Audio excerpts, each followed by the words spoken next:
Capítulo 8, por favor.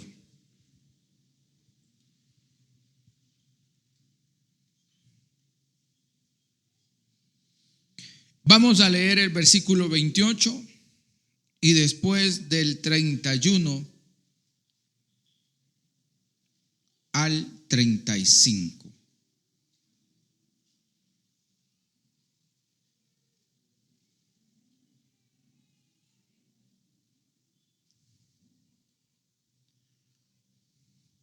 Amén. Muy bien. Versículo 28 primero de Romanos capítulo 8. Después del 31 al 35. Dice la Escritura: y sabemos que a los que aman a Dios, todas las cosas les ayudan a bien. Esto es, a los que conforme a su propósito son llamados. Porque a los que antes conoció, vamos al 31. ¿Qué pues diremos a esto? Si Dios es por nosotros, ¿quién contra nosotros?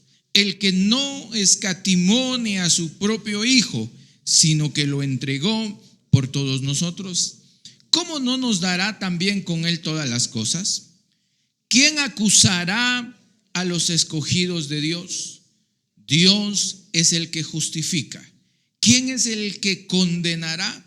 Cristo es el que murió, más aún el que también resucitó, el que además está a la diestra de Dios, el que también intercede por nosotros. ¿Quién nos separará del amor de Cristo? Tribulación o angustia o persecución o hambre o desnudez o peligro o espada. Y el versículo 36, como está escrito: por causa de ti somos muertos todo el tiempo, somos contados como ovejas de matadero. Y terminemos con el 37. Antes, en todas estas cosas, somos más que vencedores por medio de aquel que nos amó. Puede sentarse.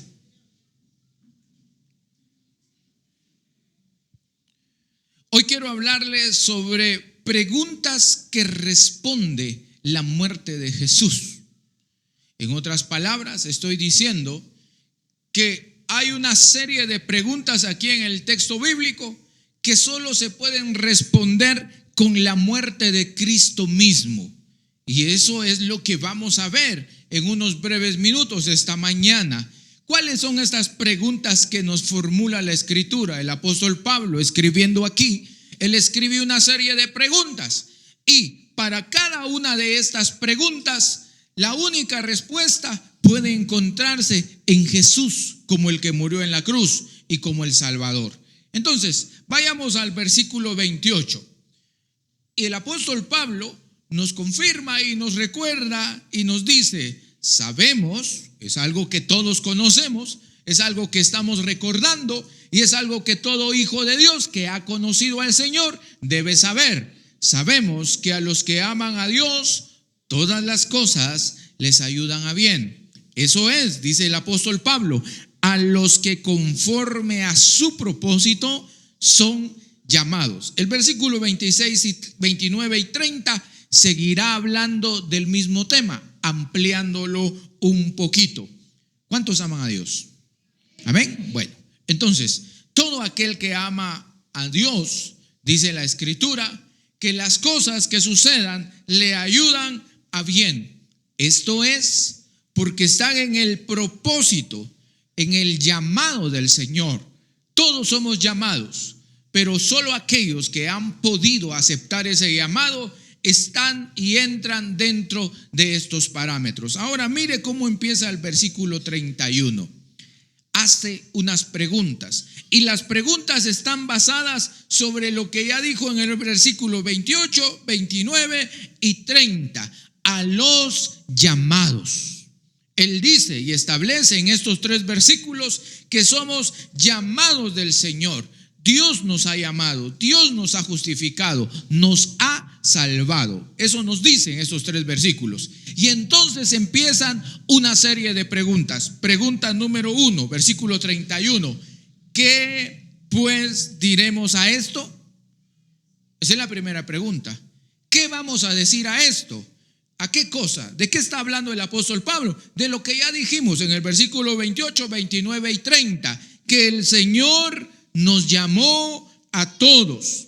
El Señor ya nos había contemplado, dice el versículo 29, ya nos había conocido, sabía de nosotros antes de que usted y yo naciésemos y que fuimos hechos a imagen de Él, y Él nos ha llamado desde siempre y desde mucho antes. Hemos tenido un llamado divino del Señor como hijos de Él. Entonces Él pregunta, ¿qué pues diremos a esto? Si Dios es por nosotros, ¿quién contra nosotros? Hay dos preguntas aquí. ¿Qué pues diremos a esto? ¿Qué decimos de ese llamado del Señor?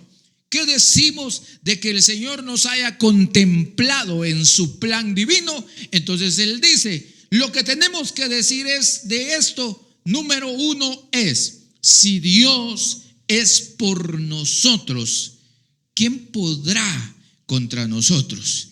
Entonces es la primera expresión que tiene el apóstol Pablo, la primera pregunta que él tiene.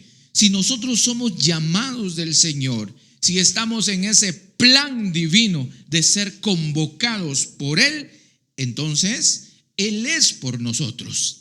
Y cuando Dios es por usted, ¿quién podrá contra usted? Pregunta el apóstol Pablo. ¿Quién es contra mí si Dios está a favor de mí?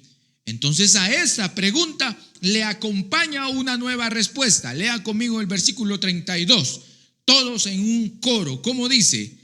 El que no escatimó ni a su propio Hijo, sino que lo entregó por todos nosotros. Ahí dejémoslo, porque después viene otra pregunta. Esta es la mañana de las preguntas. ¿Quién contra nosotros? Si Dios es por nosotros. Ahora, el versículo 32 se aplica a Dios, el Padre. Es para Él, describe al Padre. ¿Y qué es lo que dice el apóstol Pablo del Padre? El que no escatimó a su propio Hijo. Entonces está reforzando la idea, si Dios es por nosotros. Pero ¿quién es ese Dios que es por usted? ¿Quién es ese Dios que es a favor suyo? ¿Quién es ese Dios que está siempre con usted y que ha hecho algo a favor suyo? Lo contesta el versículo 32. Ese Dios es aquel que no escatimó ni a su propio Hijo. Cuando decimos no escatimó, es que no quiso guardar. A veces decimos, vayan a todos a trabajar, pero mi hijo no va a trabajar, se queda aquí conmigo. Sí, pero Dios no escatimó a su Hijo. Y Él envía a su Hijo y lo entrega por todos nosotros, dice el apóstol Pablo. Ese es el Dios que está a favor de usted. Ese es el Dios que está al tanto de sus hijos. Lo ama y está tan al tanto de usted y de mí que decide enviar a su propio Hijo por usted y por mí. Ese es nuestro Padre y es el que está del lado de nosotros, y ese es el argumento fuerte. Si ese Dios que nos ama tanto está a favor de nosotros y al lado de nosotros, ¿quién contra nosotros? Y entonces el versículo 32 se cierra con otra pregunta. ¿Cuál es la pregunta? ¿Cómo no nos dará también con Él todas las cosas? Con Él. ¿Quién es Él? Jesús. ¿Sí? ¿Cómo no nos dará también con Él todas las cosas?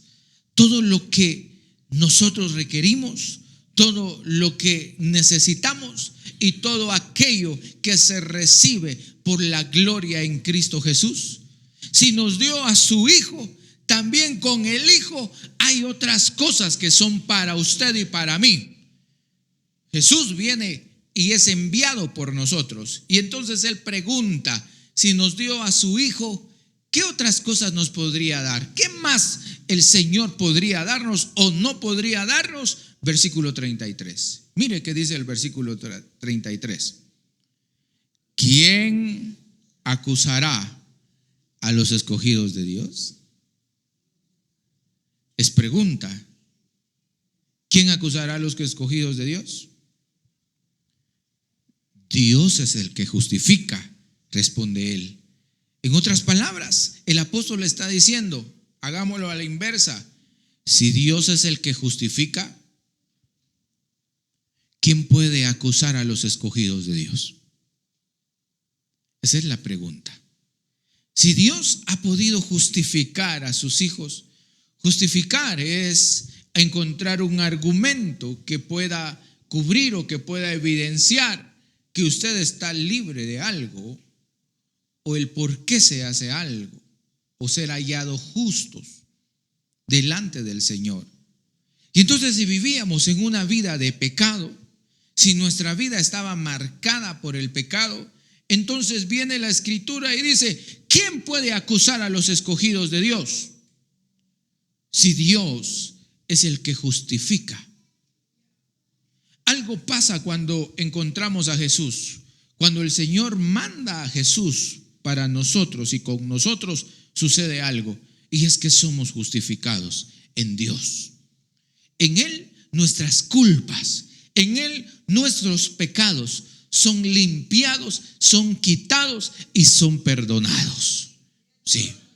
Entonces, si alguien viene hoy y me dice, fíjese, Pastor Uciel, que ese hermano que llega ahí con usted hace años viera cómo era, y que era esto y que era aquello, y fíjese que aquí y fíjese allá. Entonces dice la Escritura, ¿quién acusará a los escogidos de Dios?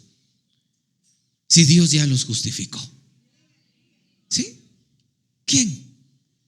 Si usted fue borracho hace 20 años, ¿quién lo va a acusar por eso hoy? Dígame. Nadie puede acusarlo por eso hoy, porque la Escritura dice, Dios es quien justifica. Usted era un ladrón hace años, se robaba las gallinas de la vecina allá en el pueblo, pero usted encontró la salvación en Jesús. Usted es justificado. Aparte son las leyes legales, que ese ya es otro asunto. Si usted debe algo de hace años y tiene que pagarlo hoy, páguelo. ¿Sí? Sí. Porque el Señor nos limpia de las transgresiones de nuestras vidas, nos dignifica, nos hace nuevas criaturas. Y entonces el apóstol Pablo establece esa pregunta: ¿quién acusará a los escogidos de Dios? Si usted tiene trapitos de hace 40 años atrás que estaban escondidos por allá y alguien los quiere sacar con este gran sol de hoy, ¿quién podrá acusarlo a usted si usted ya es perdonado en el Señor? ¿Sí? No podemos. Y como no podemos acusar a nadie, entonces evítese, mi querido hermano, de utilizar cosas del pasado de la vida de los hijos de Dios para molestarlos hoy. ¿Cuál es la gana de molestar a los hijos de Dios por cosas que pasaron hace 30 años? Dígame usted. Si el Señor ya los perdonó, si el Señor ya los limpió, sea cual sea el pecado y el tamaño que haya sido, el Señor ya restauró y ya justificó al pecador.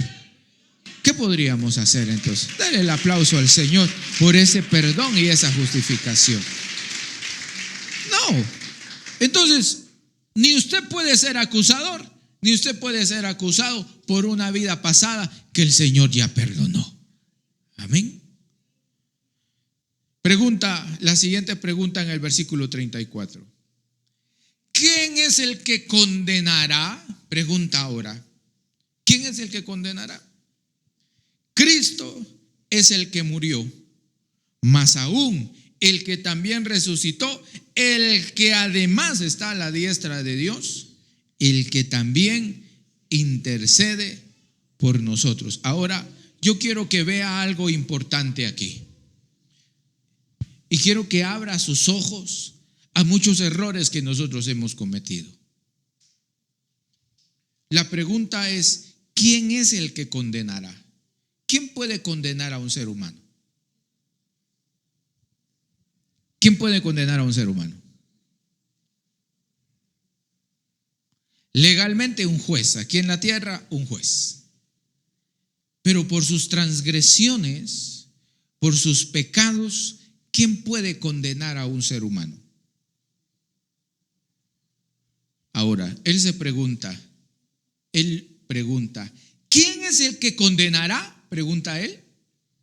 Y luego dice, Cristo es el que murió. Todavía no dice si Cristo lo va a condenar.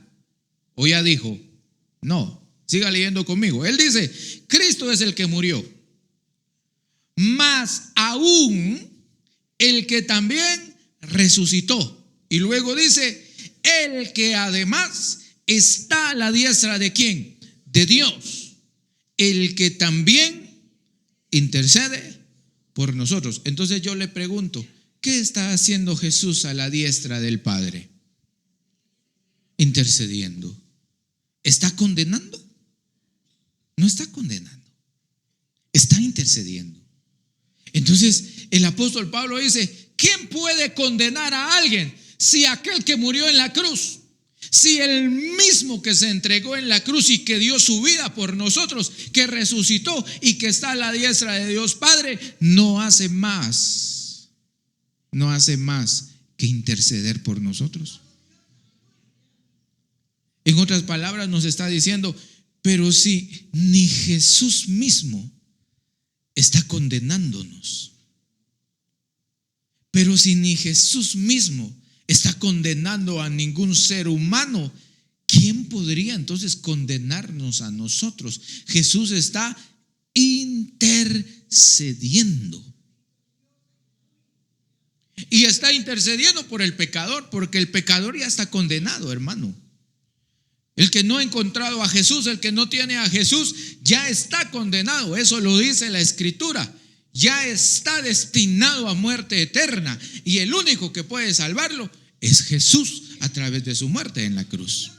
Entonces Jesús no está condenando a nadie, porque todo aquel que no ha aceptado a Jesús y no ha encontrado la salvación en su Redentor, va de camino a la condenación eterna. Y Jesús es el único medio que puede salvar al hombre o a la mujer que está condenada.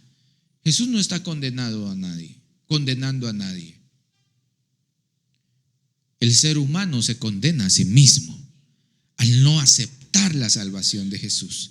El hombre se condena a sí mismo al no reconocer y recibir el perdón que el Señor les ha dado. Entonces, la otra pregunta que hemos leído es, ¿quién es el que condenará? Si aquel que nos salvó, que tiene la autoridad, si Él nos salvó, podría tener el derecho, ¿no?, de condenarnos, pero Él no está condenando hoy. Él está intercediendo por aquellos que no le han conocido. Pregunta siguiente, versículo 35.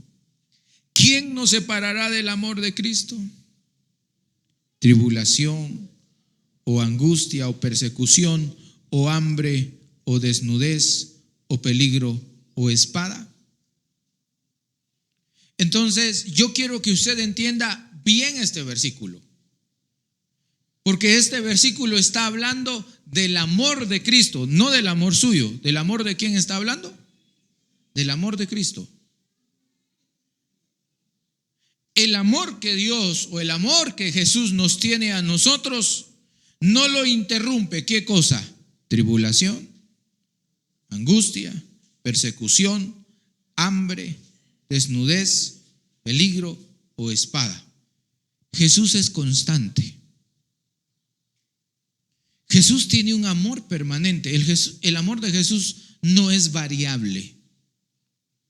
Jesús no amanece amándonos hoy y mañana amanece no queriendo saber nada de nosotros. Jesús no tiene ese tipo de amor. El amor de Jesús es constante y está vigente todo el tiempo hacia usted y hacia mí. Entonces la Escritura utiliza unas figuras para decir, ese amor tan grande de Jesús no lo interrumpe nada ni nadie, ninguna cosa, Ni la tribulación, ni la desnudez, el peligro, la espada, la persecución, nada puede detener ese amor de Jesús. Tenemos acceso a ese amor en cualquier momento que usted y yo estemos pasando. Usted está en tribulación, el amor de Jesús es vigente. Usted está en angustia, el amor de Jesús sigue siendo vigente. Usted está en persecución, el amor de Jesús sigue siendo vigente. Hay hambre, desnudez, peligro o espada, el amor de Jesús sigue siendo vigente y está allí para usted y para mí. Porque no hay nada que se pueda interponer entre ese gran amor que Dios nos tiene a nosotros y nosotros. No hay nada que pueda interrumpir esto.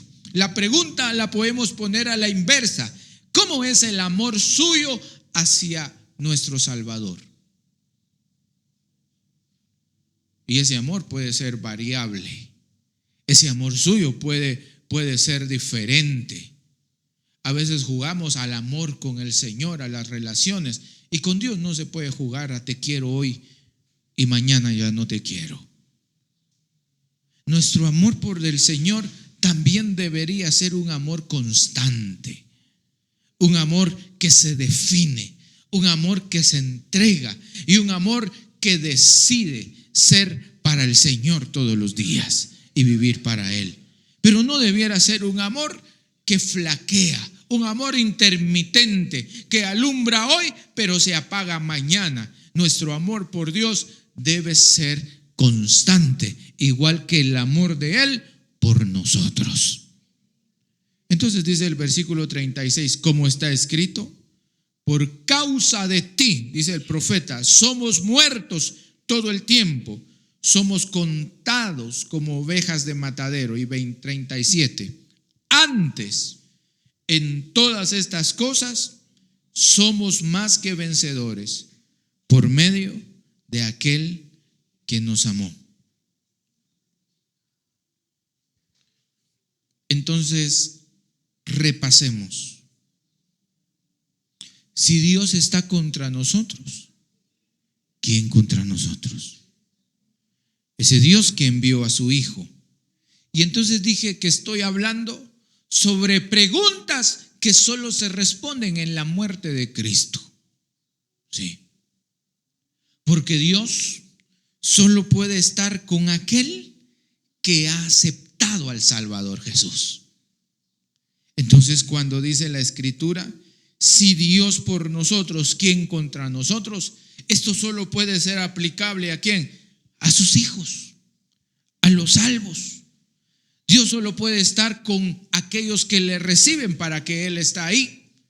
Y no es que Dios sea alguien que excluya a las personas. Dios no excluye a nadie, pero Dios está donde alguien desea que Él esté. Dios puede estar donde alguien le permite estar, y donde no se le permite estar, Dios no puede obligar a nadie para estar allí. Entonces, aquel que permite que Dios esté con él, aquel que permite que Dios pueda abrazarlo como sus hijos, entonces dice la Escritura, no hay quien contra él. Pero no solo eso, no hay quien acuse a aquel que ha recibido al Salvador Jesús. ¿Quién acusará a los que escogidos de Dios si ya son perdonados? Al que no ha encontrado perdón se puede somatar el pecho todos los días, porque no ha encontrado perdón y encuentra acusación todos los días. Pero para los hijos de Dios ya somos justificados. ¿Gracias a quién? A la muerte de Jesús. ¿Quién es el que condenará? Si Cristo ya nos salvó, si Cristo ya nos redimió y ya nos dio salvación, ¿quién más puede condenarnos? Y además Él intercede por nosotros. Y por último, ¿quién puede separarnos de este amor? Este amor del Señor y este amor de Jesús. No hay nada que nos pueda separar de ese amor que es estable. Cada una de estas preguntas solo se pueden contestar a través de la muerte de Jesús. no hay condenación para los que han creído en Jesús. No hay acusación para los que han creído en la muerte de Jesús. Y no hay quien lo separe del amor del Señor si usted ha creído en ese amor.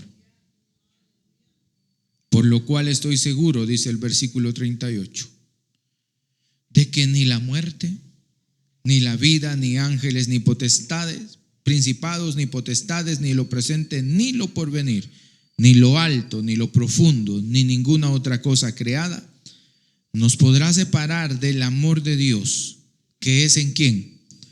En Cristo Jesús, Señor nuestro. Ese amor de Dios se manifiesta en Jesús. Jesús es el canal de la manifestación del amor de Dios que llega a nosotros. Y entonces usted esta mañana, y a todos los que nos ven en casa y a los que están aquí, usted es hijo de Dios, usted es salvo, usted es no condenado, usted es no acusado, y usted es alguien que tiene acceso al amor de Dios a través de Jesús. Y si usted ha recibido ese amor de Jesús, y si usted no ha decidido aceptar la salvación que Jesús trajo para nosotros, y si usted no ha decidido aceptar el amor divino de Dios que se ha manifestado a través de Jesús su Hijo para nosotros, esta es una buena mañana para decir: Jesús, yo acepto tu amor. Yo no quiero ser más acusado, no quiero ser más condenado.